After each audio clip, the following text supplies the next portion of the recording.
So I am going to talk with you today about how we can know what we know about the past. That is, on what basis we can build knowledge about the past and how that's in fact an ongoing process, a healthy process, a positive process, and in fact, a really collaborative process.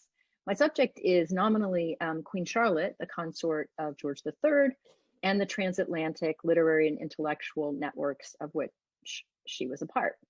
But my approach is very much to walk us through working with the rich archives of the Georgian Papers at the Royal Archives in Windsor and the Georgian Papers Programme.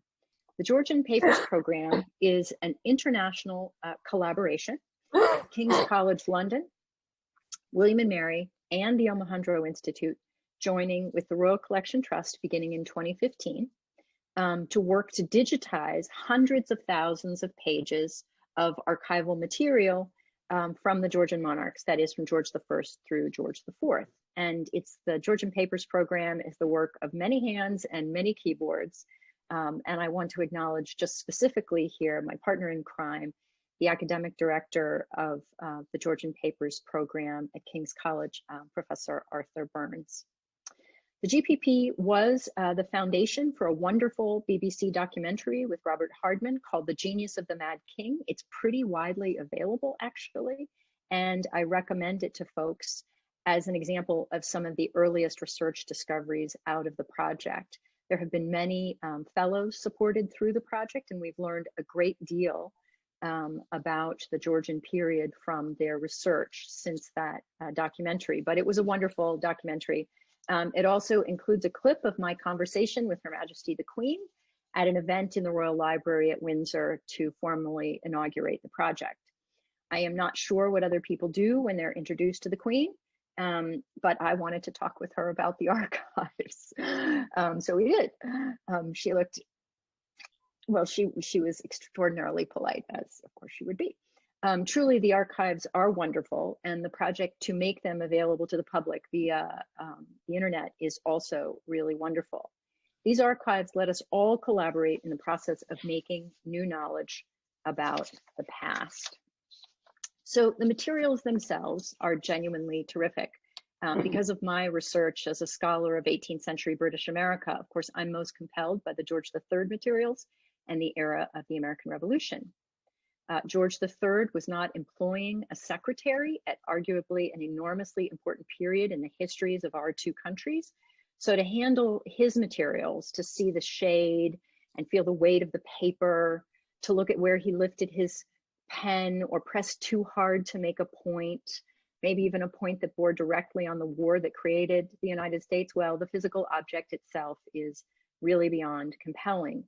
But what made me really excited then, and still is really animating this work as we explore and shape the project going forward, is the potential of the archive. It's the fresh materials that are being unearthed, but it is also a chance to think about how we can see things in a new light, make new connections, or create an entirely new frame of reference or subject of analysis. Archives themselves are institutional creations. They're not a natural organic thing. They don't grow like mushrooms, you know.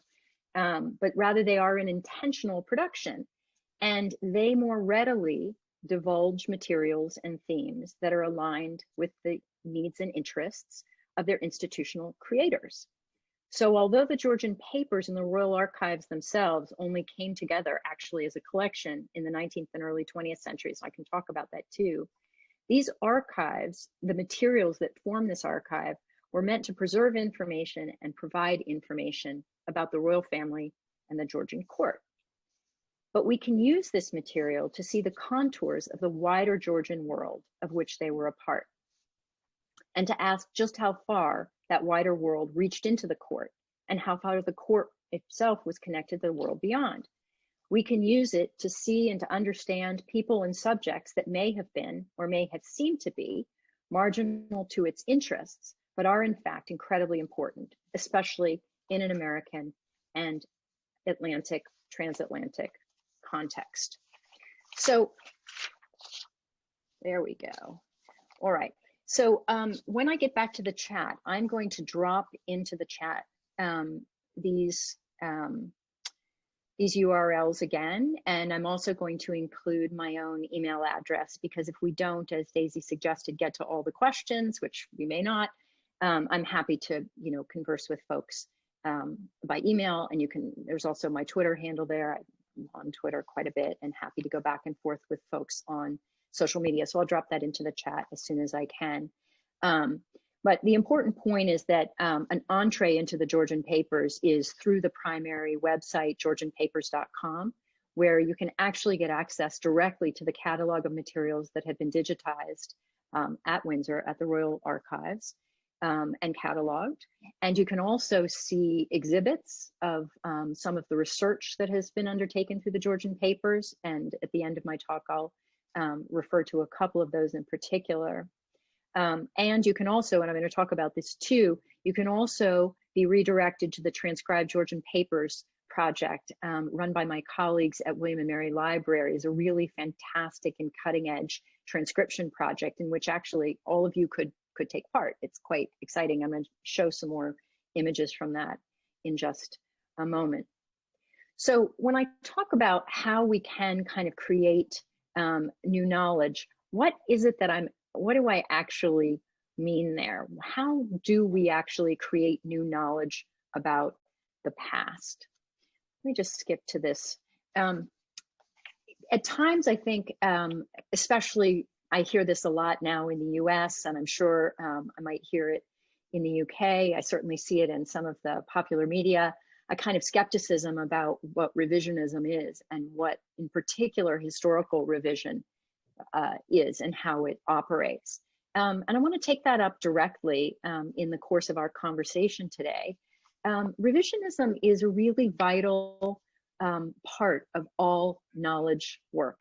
It is absolutely vital, for example, in the creation of medical knowledge. And I know we are right in the middle of a global experience of the creation of new knowledge about medicine and about how to treat this terrible virus that is gripping the globe.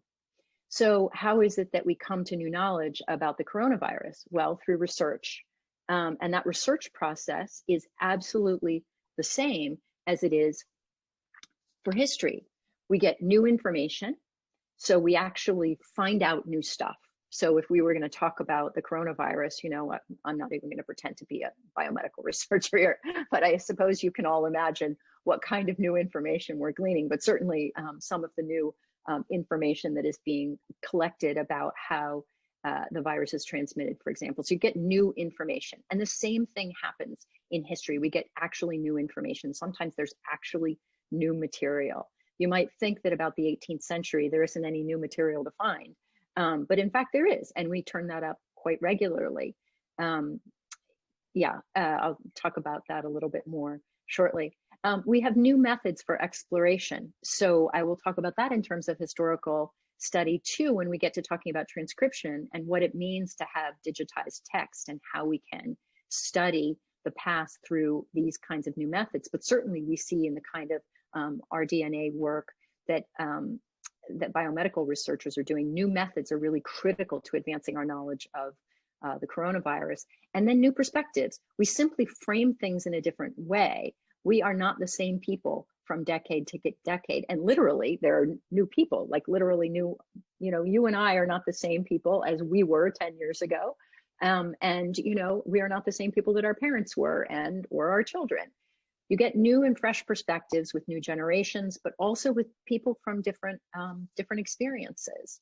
So historical scholarship and creating new knowledge about the past proceeds in absolutely the same way as scientific discovery and knowledge, with new information, new methods, and new perspectives. Now, does that mean that we don't actually debate that new knowledge? Of course we do, and we see that absolutely with the coronavirus too. There's a lot of debate around, which information is, we can actually rely on, which information researchers want to use as a platform for new work and for advancing information. Same thing happens in history. We work with peer review. We review one another's scholarship. We ask about the relationship between the evidence that we have adduced and the arguments we're making, and we build from there. So we create new knowledge revisionism, it's good for medicine. Certainly I want revisionist medicine. That's an old joke that I've stolen from a friend.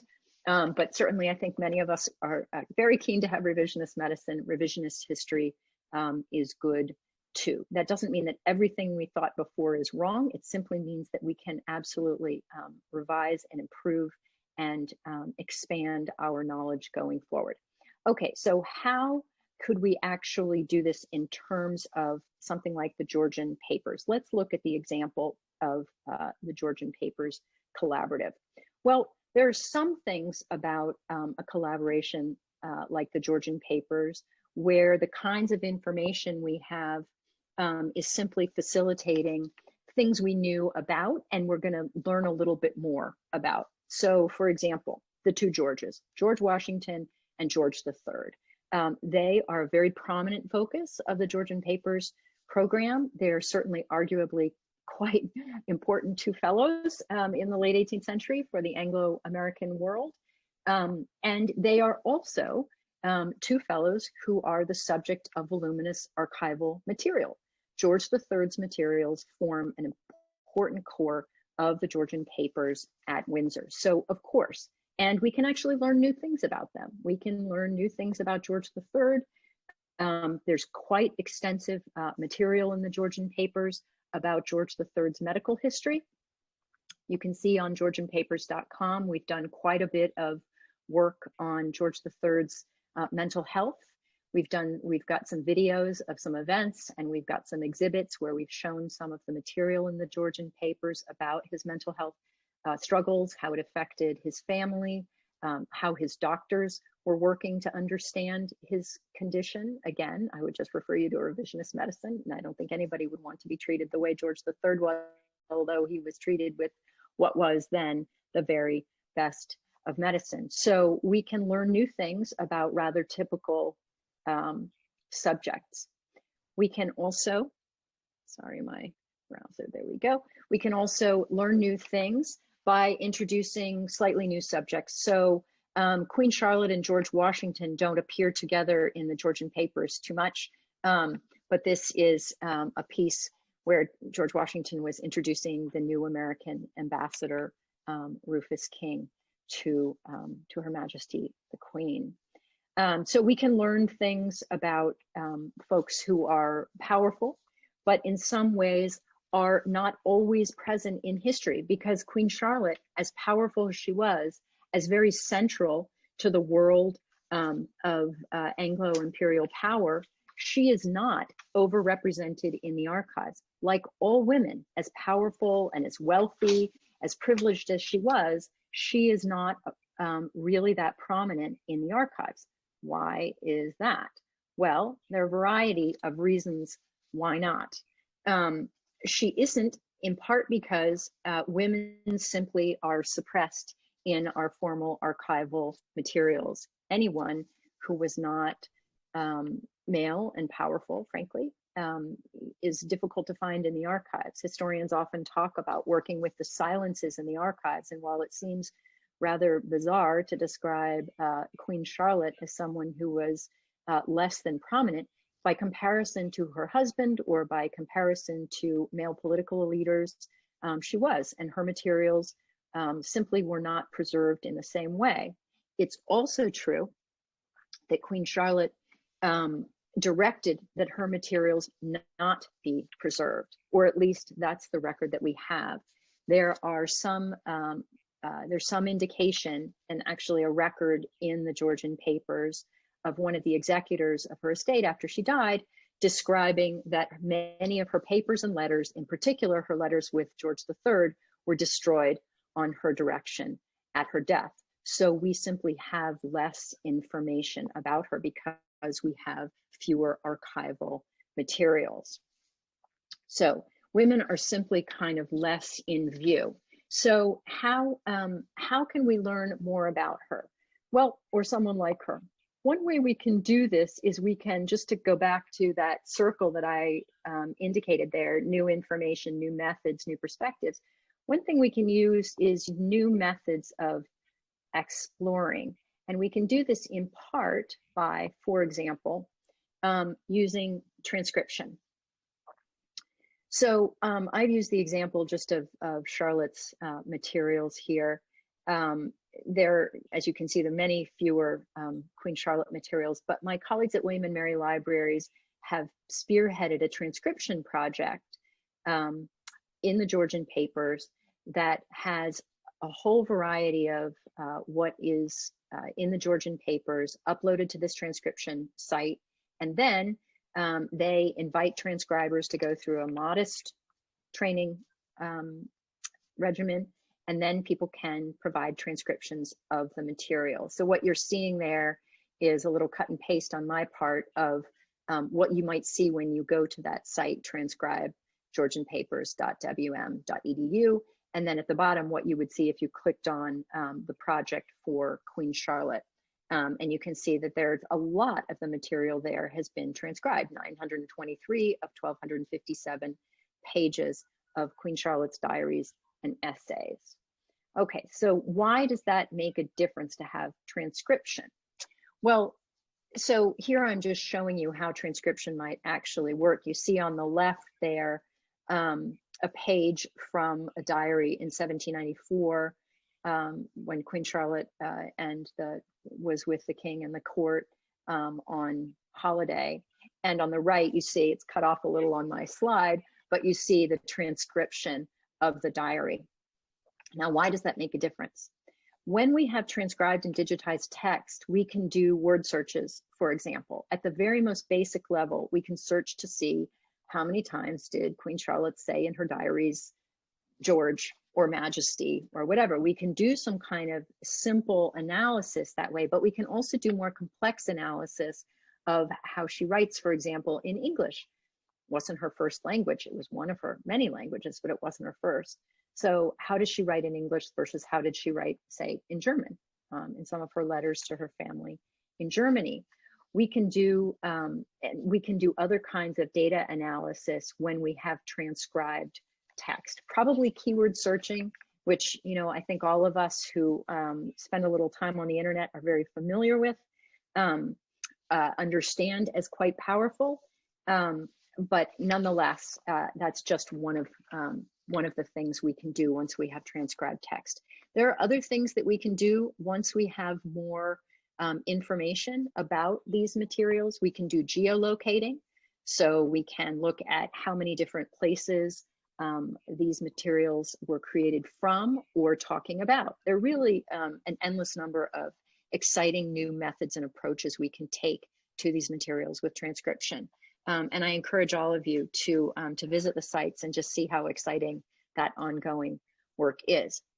So one of the potential topics that we could talk about, given the paucity of material about Queen Charlotte in the Georgian Papers and the relative paucity of information, even about quite elite women, is about 18th century women's literary and intellectual exchange. And there are so many fantastic scholars who have worked on these subjects of women's literary and intellectual circles around the Atlantic, you know, blue stocking folks. Those of you who are regulars of this wonderful organization may be very familiar with some of those, as certainly Bath was a center for women's literary production in the 18th century. But one thing I'm really interested here is how I could, just with doing some fairly straightforward work, connect the women who were really prominent in literary culture and who were also at Queen Charlotte's court, how many steps we'd have to take to connect them to the court and to this wider world. So I'm giving you a taste, basically, of some of the connections we can draw through the Georgian Papers once we have something like keyword searching. So in the 18th century, a robust intellectual exchange across the Atlantic, sometimes referred to as the Republic of Letters, included philosophers, scientists, and statesmen from England and the continent, and Americans such as Ben Franklin and Thomas Jefferson. This developing web of intellectual connection was fueled by an exchange of writing, mostly letters and manuscripts, but also books, treatise, pamphlets. Jefferson and Franklin produced and received roughly 10,000 to 15,000 letters respectively, giving you some idea of the volume of this so-called Republic of Letters. And anybody, I think, who's tried to get their email to inbox 0 will appreciate what this volume might have demanded from them. So scholars have looked at this Republic of Letters and have kind of mapped out who was writing to whom. There's a wonderful digital project at Stanford University called the Republic of Letters that kind of literally shows you a map of kind of back and forth. And for America, the primary observation out of that analysis is that the Republic of Letters looks very focused on England and particularly London networks. And of course, the most elaborate work has been done on the primarily male participants in these networks. But women's literary and intellectual networks were flourishing in the 18th century too, and they don't yield necessarily to the kind of data points and mapping approach of the voluminous correspondence of men such as Jefferson and Franklin, but they rather take some teasing out of themes and influences. Scholars, of course, as I've said, have studied closely the blue stocking circle of women writers in England, and scholars have also studied American groups of women, particularly in the urban hubs of Boston, Philadelphia, and New York, who were writing and who were reading one another's work, who were circulating manuscripts, and who were also publishing. How might these groups have intersected, and what can the Georgian Papers illuminate about the fresh possibility for this kind of network? So I want to invite you to take 3 steps with me through women's transatlantic connections, centering on intellectual and literary concerns. And the first step involves 2 of the most prominent women of England and America, respectively, Catherine Macaulay and Mercy Otis Warren, whose connection offers us a place to begin. So Macaulay was one of the most prominent public women in an era in which very few women were either, and certainly not as intellectuals. She was known colloquially as the female historian. She wrote a history of 17th century England, a history of England from the accession of James I to the Revolution in 8 volumes, with the first volume published in 1763 and the last 20 years later. This was a political history, that is a very political history of politics and governance, but it was also a politically charged history. It won plaudits from mostly Whigs, was seen as a kind of small r Republican work and anti-royalist. She was highly critical, for example, of Oliver Cromwell, so she's not necessarily straightforwardly anti-royalist. She called Cromwell a vainglorious usurper. But her work was praised by major figures of the day in England, even by William Pitt in the House of Commons. Mercy Otis Warren's life was marked by the revolutionary era in which she lived.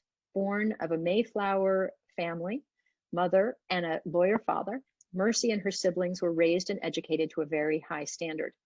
One of her brothers, James Otis, authored key texts of the American Revolution, such as the very famous pamphlet, The Rights of the British Colonies Asserted and Proved.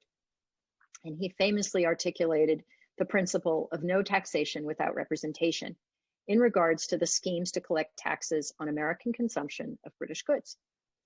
Mercy wrote in a variety of genres, including one of the most significant publications of the late 1780s, advocating for the inclusion of a Bill of Rights in the proposed new federal constitution, called Observations on a New Constitution. In 1805, Mercy Warren published the product of decades of writing about the unfolding events of the Revolution and its aftermath. Thomas Jefferson wrote that The Rise, Progress, and Termination of the American Revolution, her book, was a truthful and insightful account of the last 30 years that will furnish a more instructive lesson to mankind than any equal period known in history. Because of Warren's increasingly anti-federalist, that is, she's very inclined to the party of Thomas Jefferson and against the party of John Adams, who was one of her longest and dearest friends, Adams actually denounced the work.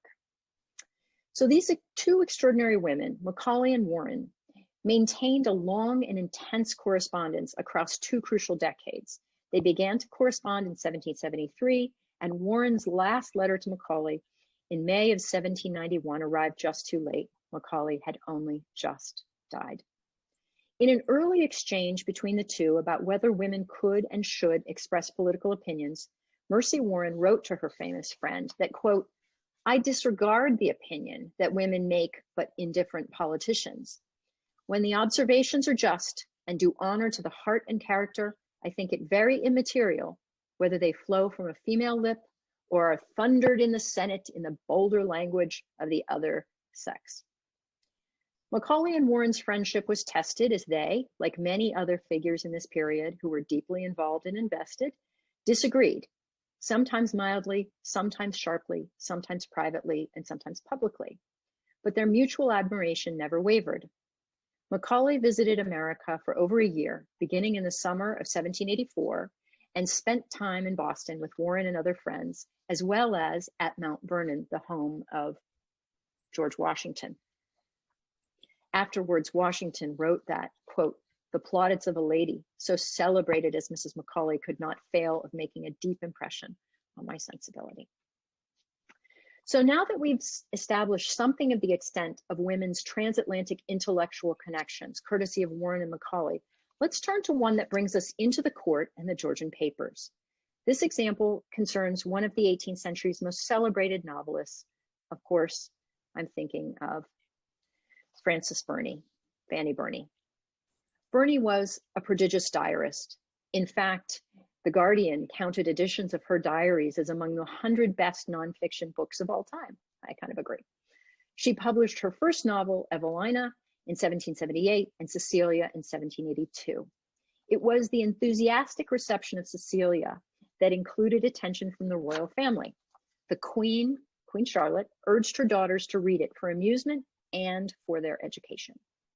And in 1785, Queen Charlotte asked Burney to accept a position of court, which the novelist accepted. It would have been very difficult to refuse.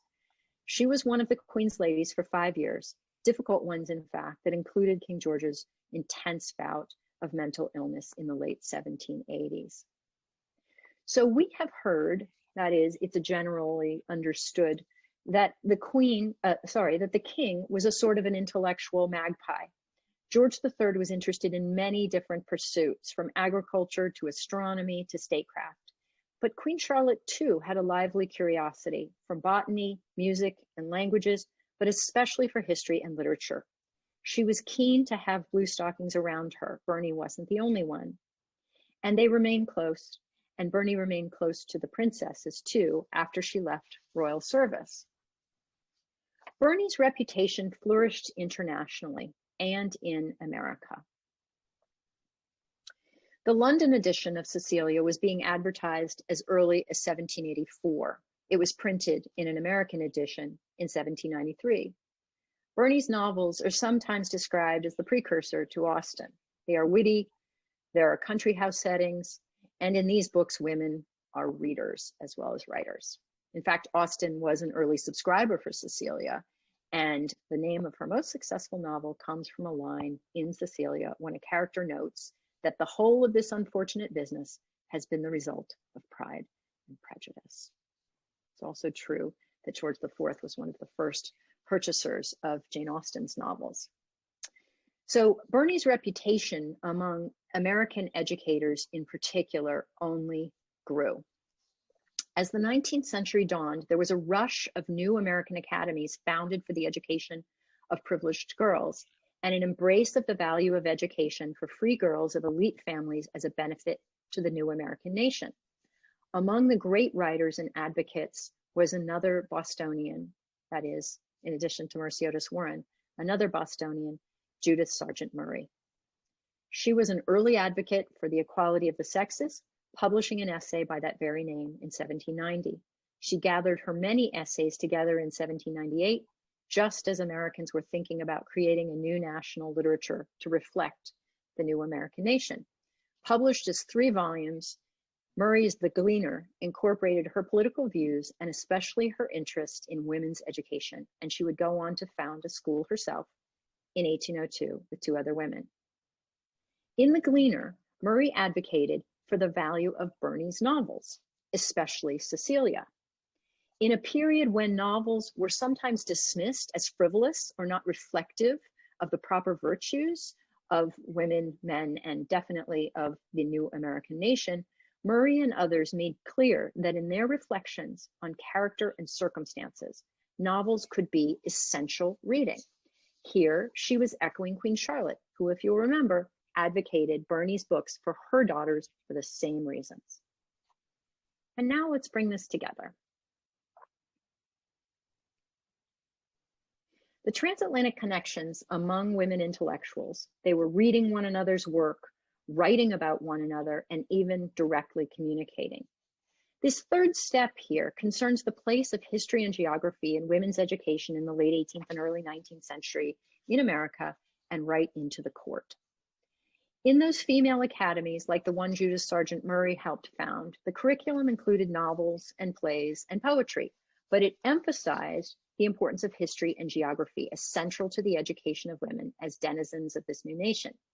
And here you see on the slide an example from a Quaker school outside of Philadelphia, where teachers created their own textbooks of poetry and had their students create their own globes. This particular globe, stitched with a central core around which batting filled it out, is just marvelously evocative, I think. Longitudinal lines, continents can be seen here. Such globes helped these young women as they had male students for centuries, not only with basic geographic orientation, but with geometry and astronomy. And back inside Windsor, Queen Charlotte, her 6 daughters, the princesses, and their governesses and ladies in waiting were creating curricula of their own. The Queen established at Frogmore House, a private retreat on the grounds at Windsor, a printing press. There, among many other objects and projects, they created boxed sets of historical and geographical information. These are among my favorite objects in the Georgian Papers, I confess.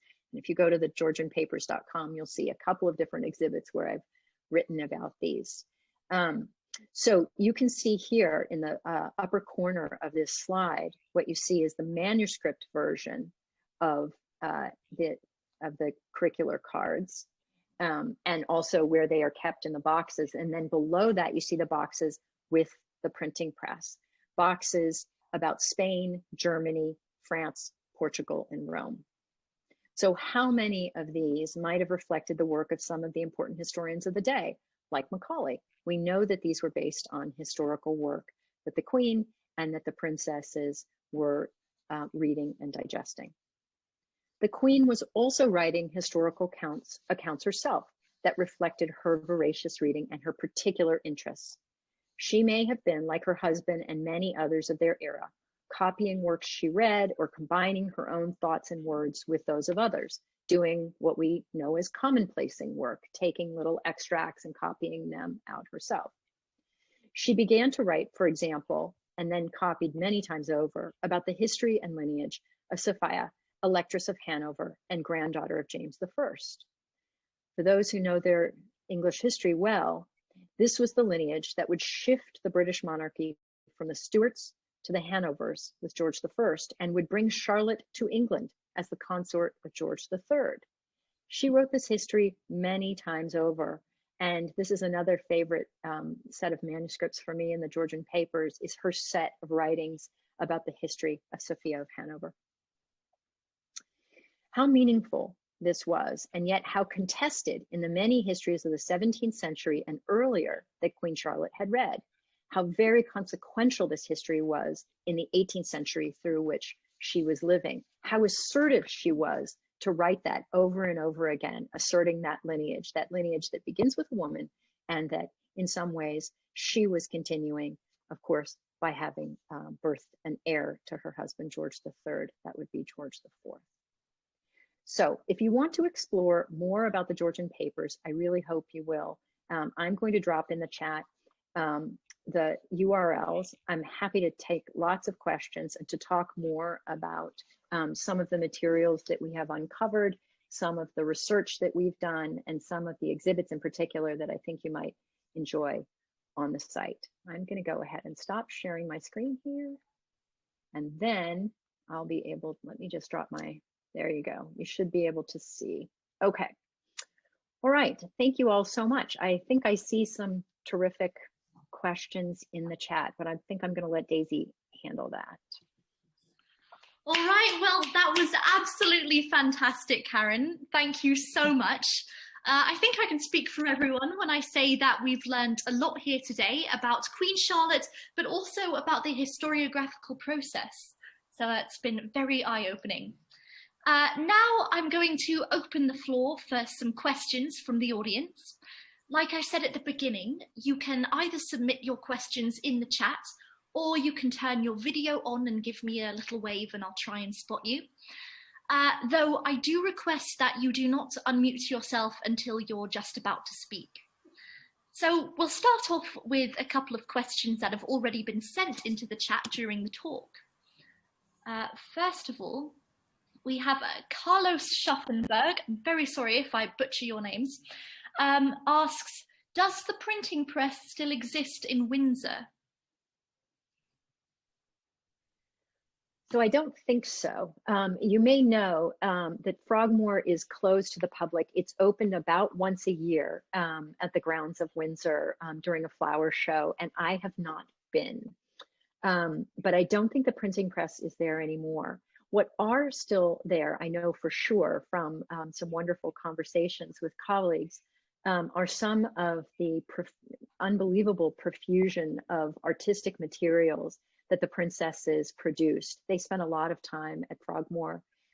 Flora Fraser writes about this really fantastically in her book, which I recommend to everyone, which is deeply instructive for me, as is Flora, as an ongoing collaborator, and is a fantastic historian and writer. But her book on the princesses talks about how they were endlessly drawing, and some of their drawings, in fact, remain still on the walls at Frogmore, but not the printing press. There is an image of it, one scarce image of it that was produced in the early 19th century, but it's the only one I've seen. We know that it existed though, and we know how important it must have been. I sure wish we had more examples of the work that they produced. And how cool is that, to have their own printing press, especially because at Windsor, many of you may also know there is the Royal Bindery there, where the Royal Library actually does a lot of fantastic preservation work on the extensive library, the Royal Library, but also where there were all kinds of bindery work that could be done. And that was there from the time of, I believe, precedes Henry VIII. So for Charlotte to have determined that she needs a kind of retreat, that's what Frogmore is for her, a kind of retreat, and then to determine that what she needs in this retreat, in this space of seclusion and kind of, intellectual quiet, is a printing press, I think is just utterly fantastic. That's great, thanks, Karin. Brooke Weinman asks, do we have examples of women of this period from the South, or Virginia in particular, who had transatlantic literary connections? And if not, why not? Yes. So I would refer you to my colleague, Catherine Kerrison with a K, who has written about women's education in the South. And there are women in the South who were writing, but the prominent intellectual literary connections are actually women in some of those bigger northern cities, where there are denser school connections, where there are denser sites of buying and selling and circulating both manuscript and print materials. I think it's an important thing to realize about the South, and I'm answering this in a way that I'm sure many people on this Zoom are, fully conversant with and know, if anything more than I do. But I just want to just emphasize that in the British colonies in the 18th century, the South does not have the kind of density of urban centers that the North does. And even, these cities, Philadelphia is the largest of the North American British cities in the 1770s. It's 30,000 people, so it's minute by comparison to London. But it is really large by comparison to any city in the South, like Norfolk or Charleston. These are just much, much smaller places. And that's part of why. Now, that said, there are some women who are producing exciting there's surely many women who are producing intellectual work, in their own heads, whether those are enslaved women who have got, really exciting and interesting, innovative ideas about what they're thinking and doing, but have no means of expression and sharing, or whether even elite women, so like Eliza Lucas Pinckney, who was very wealthy and enslaved many, many people, but also was experimenting with serial culture, with silk production, and was exchanging ideas about silk production with people, with her colleagues in North America, and who did have some connections in London as well. Brilliant. Well, let's take a live question from Duncan McGibbon. Hello, Duncan. Duncan, I think you're on mute there. Thank you very much for the talk, Karin. It was very enlightening, especially about other aspects of Queen Charlotte.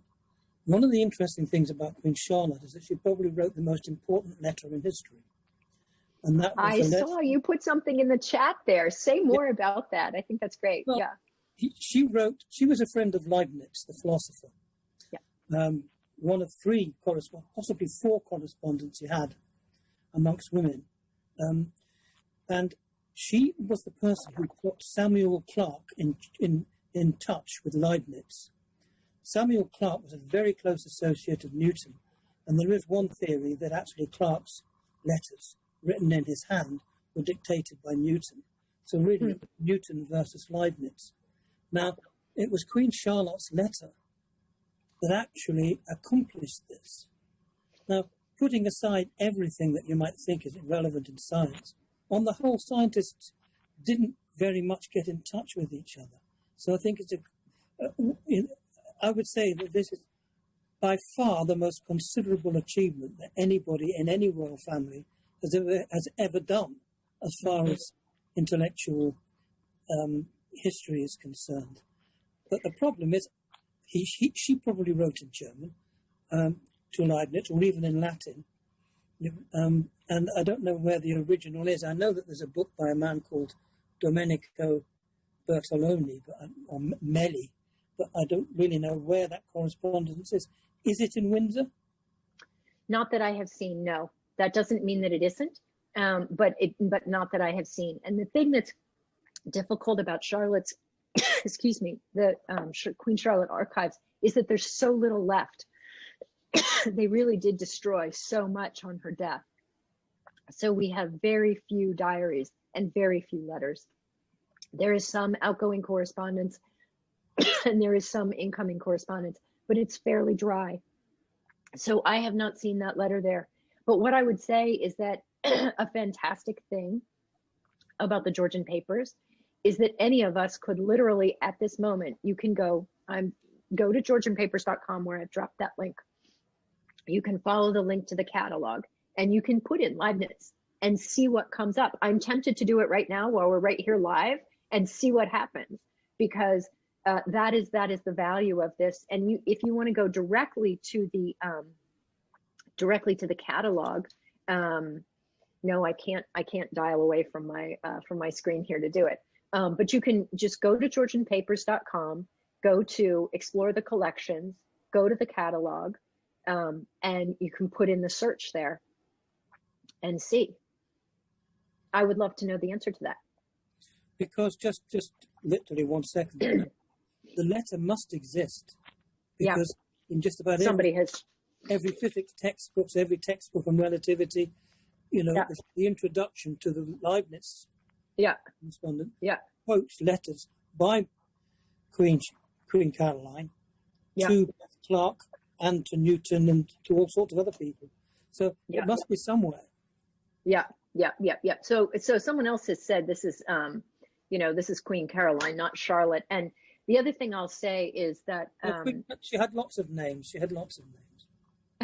Well, the Charlotte I'm talking about is the consort of George III.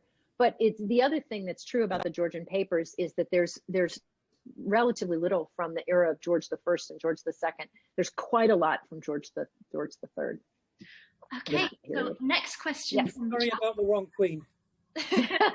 It's still a great question, and it still let me talk about the Georgian Papers, so I'm good.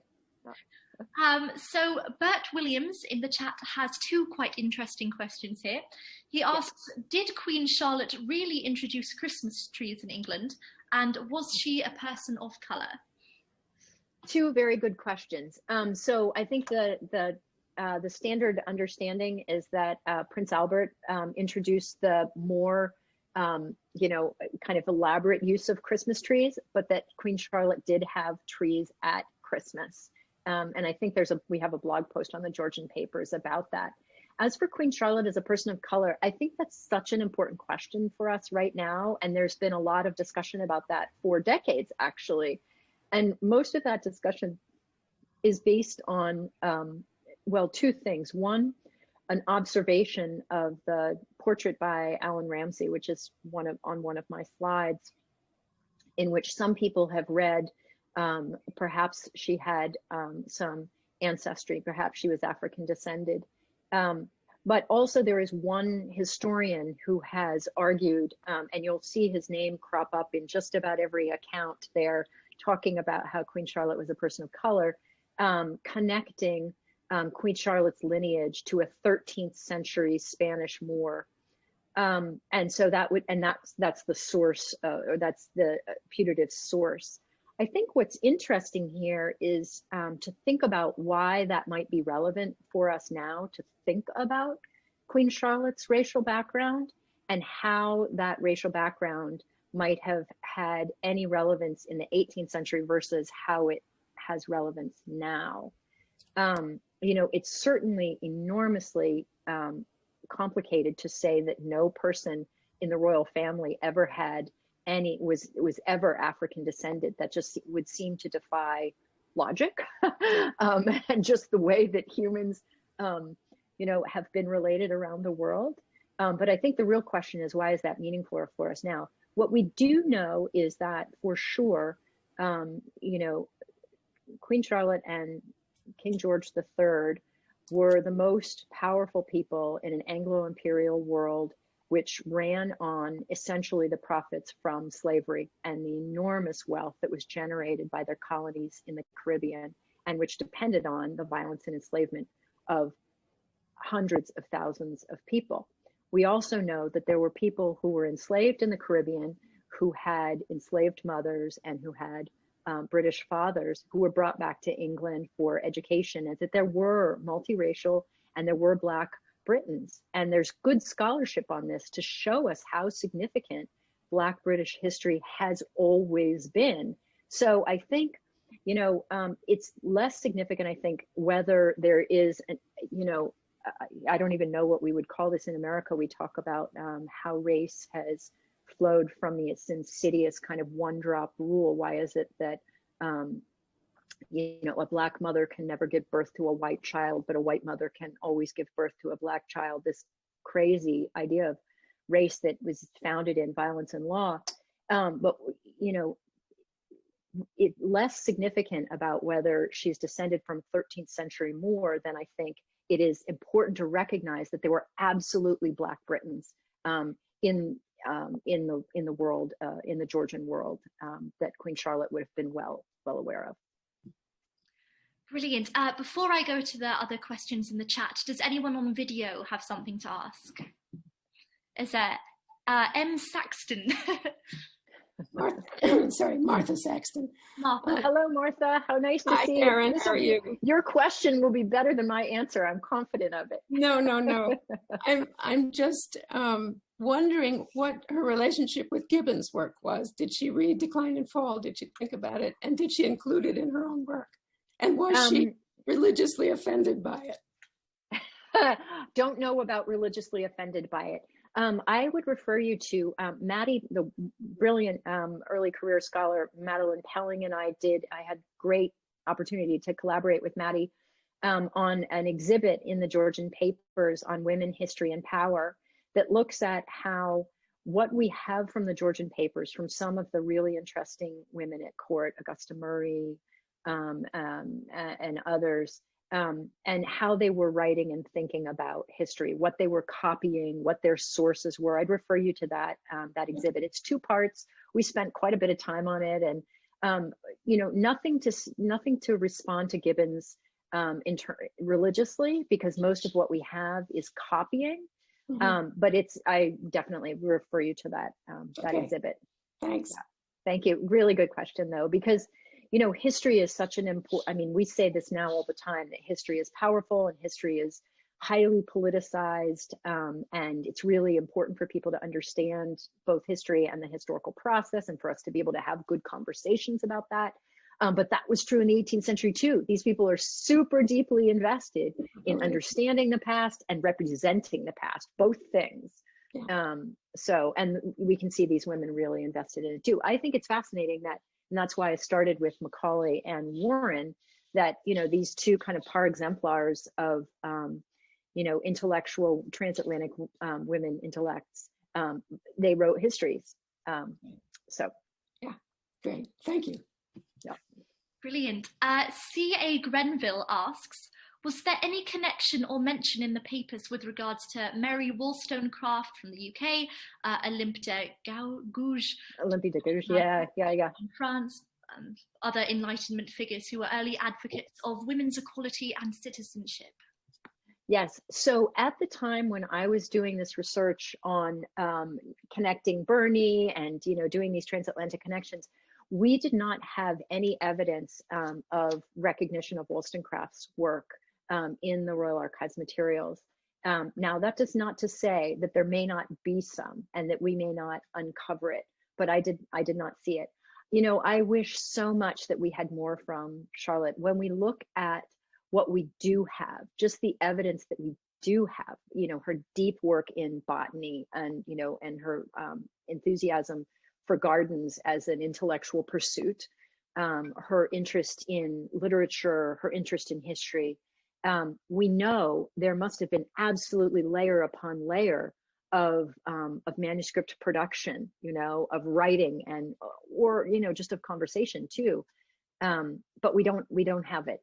What we do have, the densest record really is Fannie Burney's diaries of her time at court, where she references some of what they're talking about. It's not nearly enough for my taste, frankly. She didn't think it was her responsibility to record the Queen's every, intellectual interest. But that's kind of the best that we have. Okay. Sherry Huerta asks, she says, this is very interesting to have these insights into the lives of these women. In your interaction with the archives, was there a particular document that spoke about a subject that was totally unexpected? I'm thinking about the lives of the women and their topics of dailiness and wondering whether there were topics that might not be recognizable to today's women, but were so important to 18th century women. Well, I think there's so much about the archives that's so immediate. It's a very, it is a fantastic thing to be able to make these archives available digitally. And I think as we have all experienced right now, we're all kind of living online in newly intensive ways.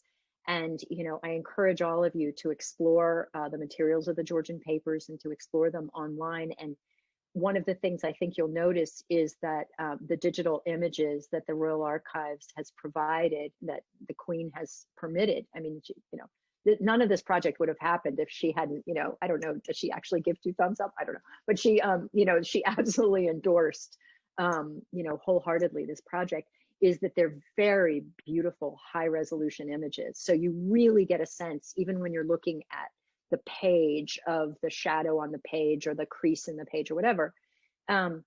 But it feels like there's nothing as immediate as actually holding the paper, and turning the paper and seeing the paper.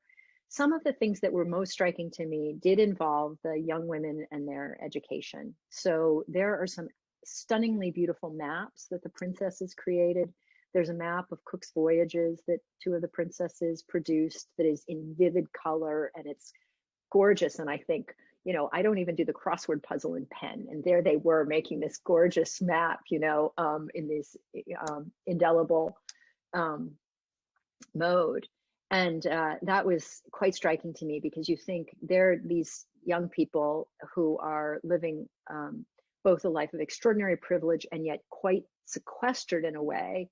Their father's quite ill. They're not moving around a lot.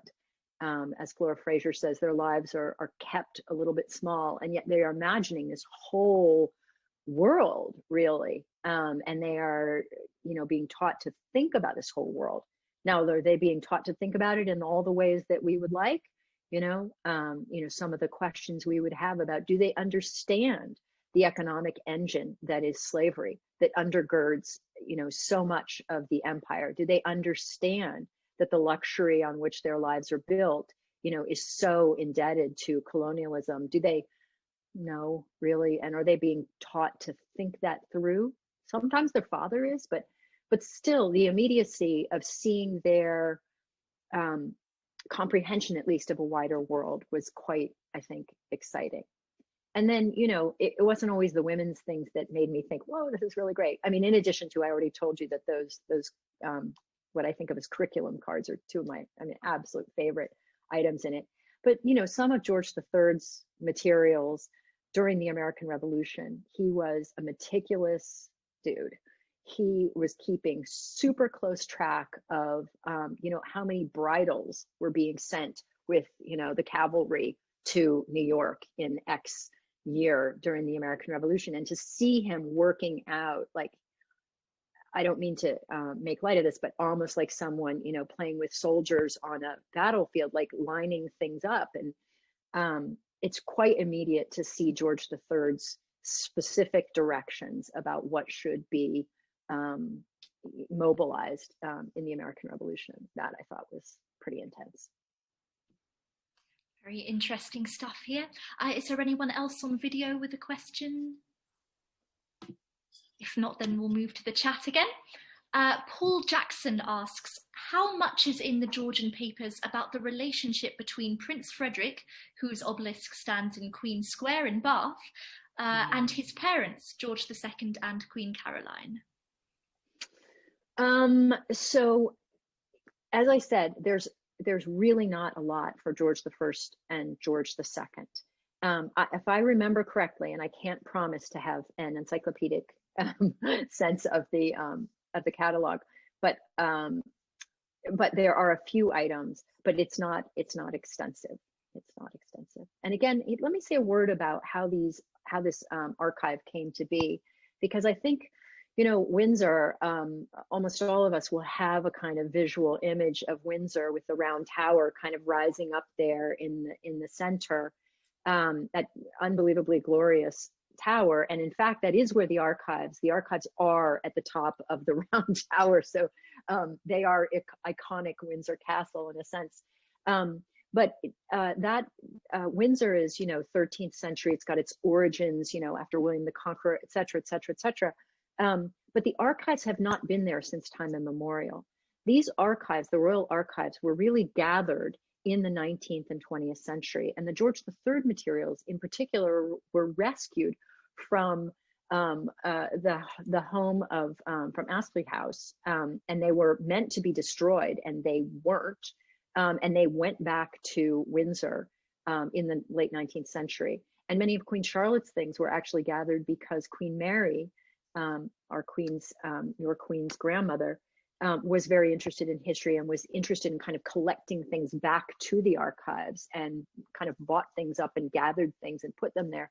So this archive itself has a history of collection that I think is significant. It doesn't mean that for all the monarchs who were living at Windsor, they, you know, accreted all of their documents and materials and then just sort of left them there and they just continued to accumulate. Not that at all. This is a specific collection that came together at specific moments. There are, for example, in the Royal Archives, not part of the Georgian Papers project, of course, but Stuart papers that were collected in the wake of 1740s.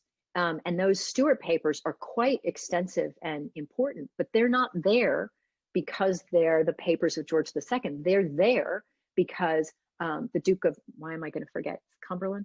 I think it's Cumberland. Who you know, essentially acquired or won over or grabbed or extracted these Stuart papers and placed them in the at Windsor. So this archive is not it is not the full and complete history in documents of the Georgians. It is instead a collection, which in itself makes it super interesting for those of us to think about, how do we know what we know about the past? We know it through particular sources, which themselves are gathered for particular reasons in a particular mode. Someone with a username that I won't even try to pronounce has asked in the chat, did you find any indication that Charlotte's international perspectives and contacts influenced the buying process of the extensive library collection of George III? No. I think we would really like to, so we know for sure about her interest in these women and their literary pursuits. And there are catalogs of the collections of the Royal Library. There are inventories of what's in the Royal Library. But one has to assume, but not necessarily. Here's the other thing to remember is that when Queen Charlotte died, her things were distributed among her family. So one thing, a couple of really interesting documentary materials in the Royal Archives are some of her estate papers that show the valuation of her materials, including some jewels and things. But the same executor who was describing how her papers were, according to her directions, all burnt and destroyed, which makes a historian just, very anxious. That same executor was describing the distribution of her materials among her daughters in particular, and including her books. So we do not know for sure that all of her books would have been retained in the Royal Library either. And many of you also know that George III's great library, a lot of that is at the British Library. It's in that beautiful glass column at the center of the British Library, right next to St. Pancras. So Windsor is not the central and absolute repository for all of these Georgian materials.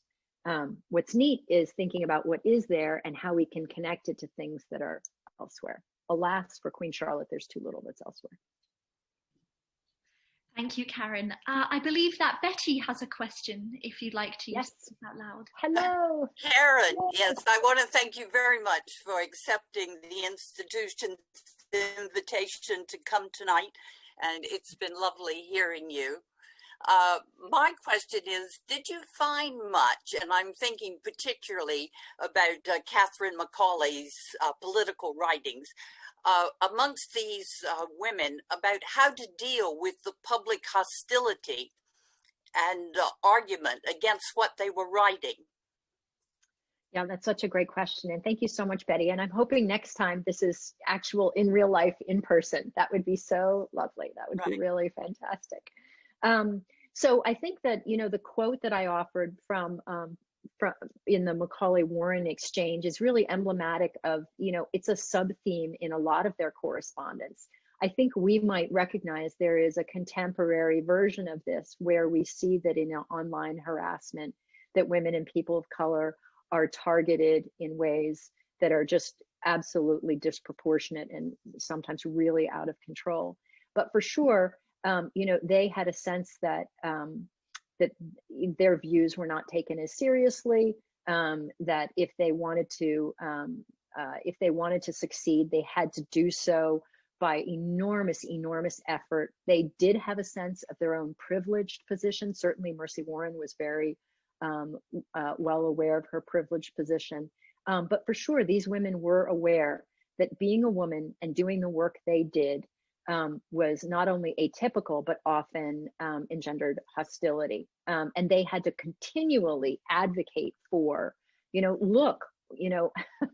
women have, equality of mind, equality of spirit, and ought to be, in these broader discussions. I think, it's so interesting to me that both of their histories, both Warren and Macaulay, both of their histories are quite political histories.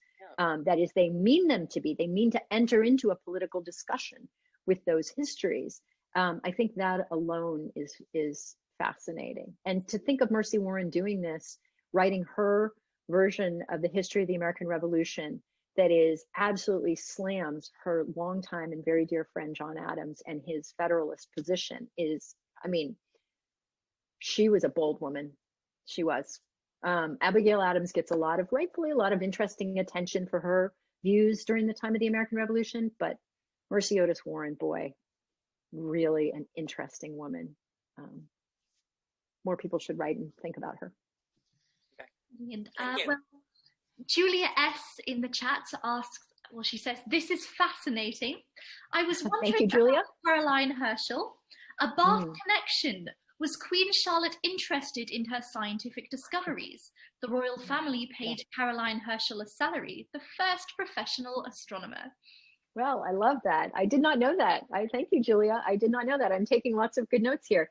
One of the things I said right at the beginning of my talk is that what's great about, I think, the Georgian Papers is that it demonstrates how knowledge production is collaborative. It's a collaborative endeavor. You know things that I don't know. We can share ideas. We can share information. We can share new ways of uncovering things, like through the keyword search in the catalog. I did not know that. I was just looking through today one of the royal family's salary list that was kept for the Queen's household in the 1760s. I'd like to know whose household list Caroline Herschel was. I'm assuming it's the King's, but I don't know. It would be super interesting. He, of course, was he was kind of obsessed with lots of things, but definitely astronomy. Very, very interested in astronomy, and his observation of the transit of Venus was a great triumph for him. And there's a great transatlantic story there too about Benjamin Franklin and King George III observing the transit of Venus at the same time, and who's the scientist and who's the amateur. But so I don't know the answer to your question, Julia, and I think that I can say two things. One, I will go look in the catalog.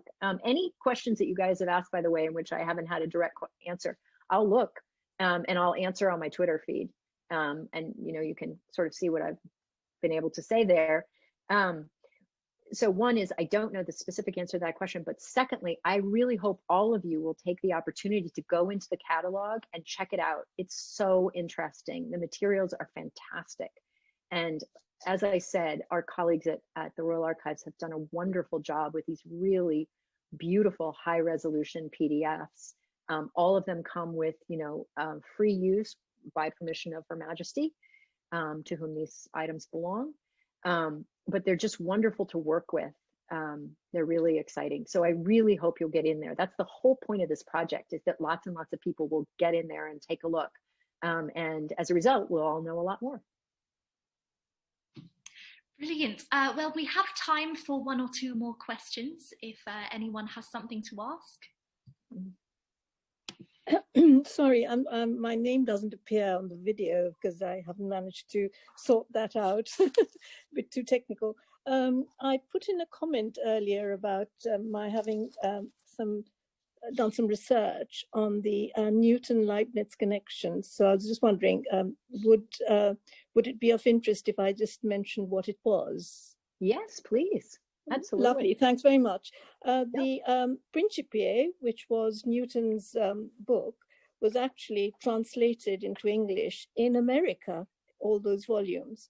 And the introduction to those volumes is highly interesting because in that introduction, the American gentleman, the editor, I forget the name, because my notes aren't to hand at the moment, but he actually delved into the, the reticence of Newton to come out with this theory of gravitation and the conflict between whether Leibniz theorem was, stolen. So the interesting connection is brought out in that introduction in the American version of translation of the Principia into English. And the other thing that was brought out, and I mentioned this because I'm from India, and I did do a talk on the Indian astronomy as being the basis for all mathematics in the world today, and how that and the journey that those ideas made to the West. And it was via the discovery of the Vedas by Germans, actually, because they had a huge interest in the Vedas and in the Sanskrit language. So there is a coverage of that in the beautiful introduction to the American version. I think it was that version dates back to the 1800s. Nice. That translation of the Principia, Newton's Principia. May I ask you to share your name with us? I know it doesn't show up on your iPad. I'm so sorry. It's Dipali Gasco. Wonderful. Thank you so much. That's great. That's really wonderful. Yeah, well, maybe I can email you a bit more about it when I look at my notes. Please. Yes, please. And for anyone who missed it, I put my email in the top of the chat along with the URLs. Yeah, I've got it. Yes. Great. Good. I'm totally happy to chat with anyone because by email or Leibniz also online. did some research into the origins of mathematical I'm afraid that we do have to wrap this up quite soon. But again, I'm sure Karin's very happy to please talk on email. Please, and thank you. Brilliant. Well, thank you everyone for such wonderful questions and for coming to this talk tonight. Karin, do you have any final remarks you'd like to give? Well, I want to thank you all so much for such a warm welcome and such wonderful questions. I'm just going to say the same thing I said before. I hope you'll bear with me. I do hope you'll visit georgianpapers.com and in particular, just engage with the materials. Knowledge is so important, but knowledge is a collaborative endeavor. We all know more when we all know more and we share with one another. So I'm looking forward to all of you exploring and learning more and sharing it with us. I'm looking forward to learning from you. Beautifully put, Karin. Thank you so much. I think we should all give her a bit of a round of applause. Thank you so much. All right, thank you all. Well, you'll be able to see this video on the Virtual Brilsy YouTube channel at a later date when it's uploaded. All right. Thank you all. Thank you so all much. Bye. Good night. Bye. Bye, Karin.